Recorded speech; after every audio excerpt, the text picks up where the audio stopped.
terus langsung diangkat menjadi dosen luar. Selama pemilihan Kepala Daerah 2024, Inspektorat Kota Palembang memastikan akan secara khusus memantau netralitas aparatur sipil negara, baik pegawai negeri sipil maupun pegawai pemerintah dengan perjanjian kerja. Menurut Inspektorat, netralitas ASN sangat krusial untuk keberhasilan pilkada di kota ini.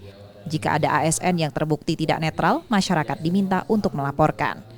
Itu tadi di samping netralitas dia ya hanya fasilitas saja, misalnya kalau camat atau apa ada kegiatan ya dia hadir, tetapi posisi tetap netral, hanya fasilitasi aja karena memang kedudukan dan fungsi kami.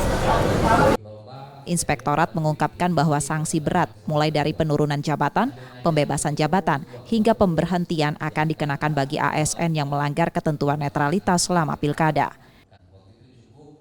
Nur Muhammad, Kompas TV, Palembang, Sumatera Selatan.